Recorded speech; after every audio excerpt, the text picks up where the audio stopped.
اور ہماری جانب سے ایمان سے خدا نے اپنا ہاتھ بڑھا کر ہمیں فضل کی بخشش دی، فضل اور ہم نے ایمان سے اپنا ہاتھ بڑھایا اور اس فضل کی بخشش کو پایا۔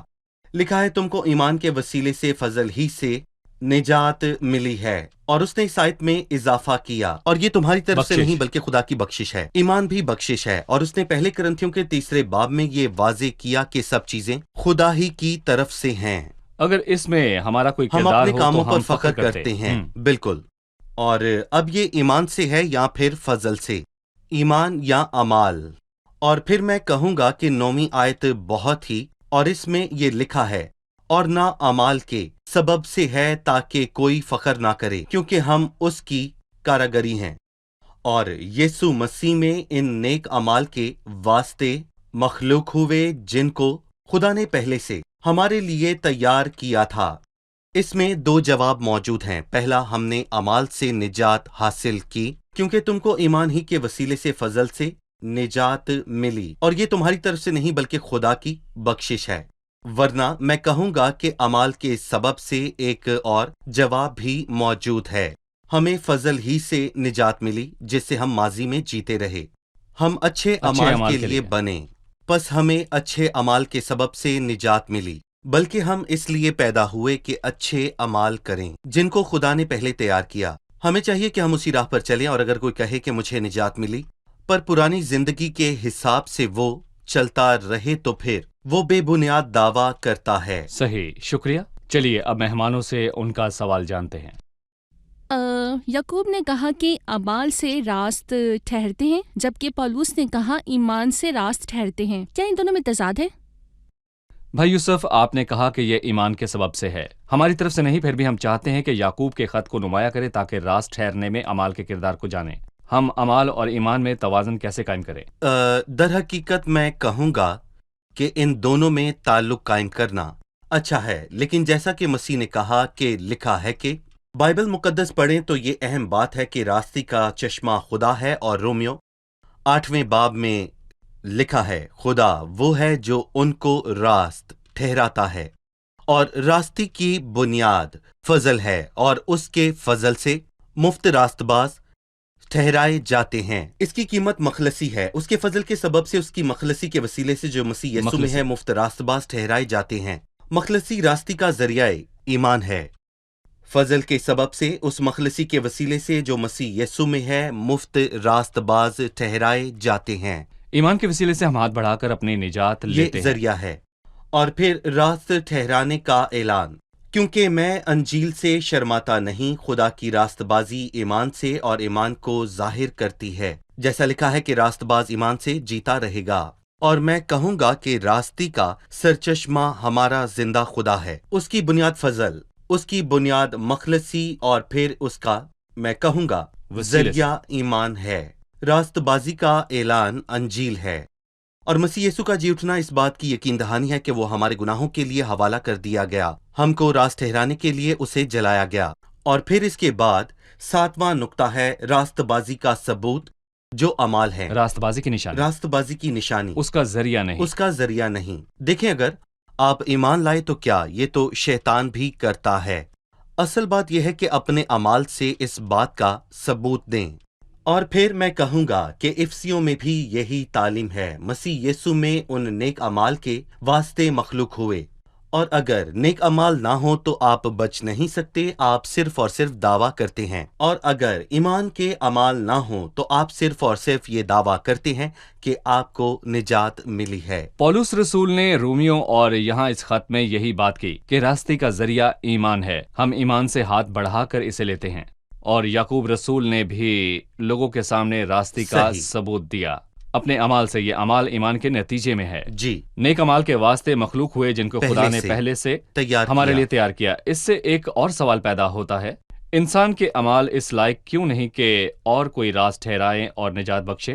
بھائی یوسف، کیا انسان نیک اعمال کرنے کے لائق نہیں؟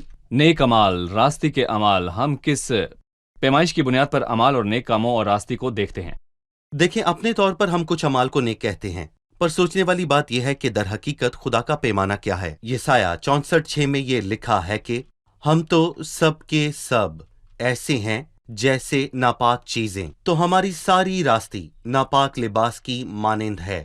ہم اپنے ناپاک اعمال اور اپنے ناپاک لباس کو کسی بھی صورت صحیح نہیں کہہ سکتے۔ وہ ہمارے نزدیک تو اچھے ہیں، لیکن خدا کے نزدیک وہ ناپاک لباس کی مانند ہیں۔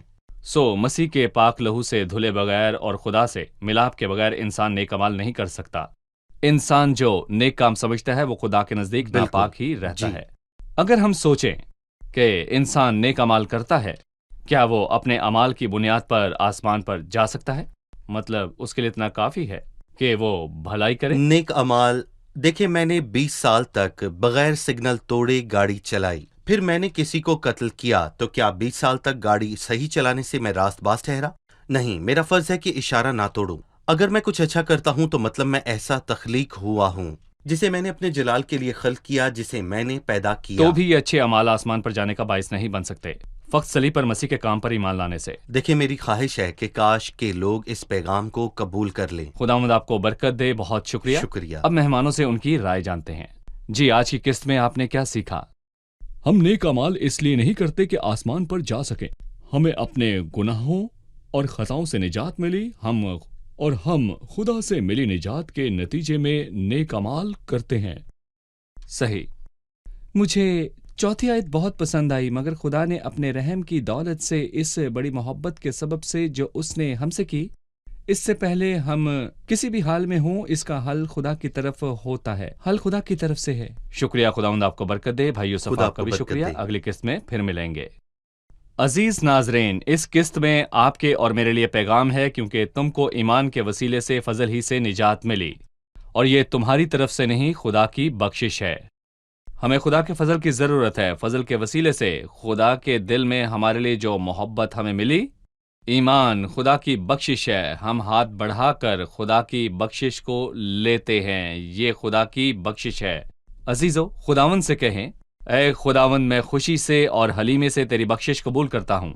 مجھے وہ ایمان بخش جو میں تجھ سے حاصل کروں، جو تو مجھے دیتا ہے۔ صرف اور صرف اس کے فضل کی بدولت ہی ہم اس کے پاس جاتے ہیں، فضل کے سبب سے، کیونکہ تم کو ایمان کے وسیلے سے فضل ہی سے نجات ملی ہے، اور یہ تمہاری طرف سے نہیں، خدا کی بخشش ہے، اور نہ اعمال کے سبب سے ہے، تاکہ کوئی فخر نہ کرے۔ اگلی قسط میں آپ سے پھر ملاقات ہوگی۔ خداوند آپ کو برکت دے۔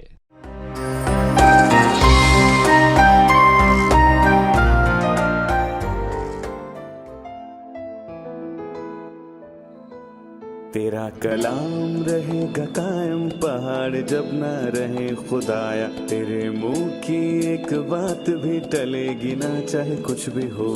تیری مان دیے ہے زندہ، سونے سے بھی قیمتی، میرا دل یہ دے گواہی ہے، یہ کتاب عظیم نازل کرے اپنا کلام، شکستہ دلوں کو سکون ملے، تاریکی دور ہو میری راہیں روشن کر، دل اپنا کلام کثرت سے اے خدا بدل دے، رہائی دے کثرت سے پھل ملاؤ۔ کلام رہے گا قائم، پہاڑ جب نہ رہے خدایا، تیرے منہ کی ایک بات بھی ٹلے گی نہ، چاہے کچھ بھی ہو۔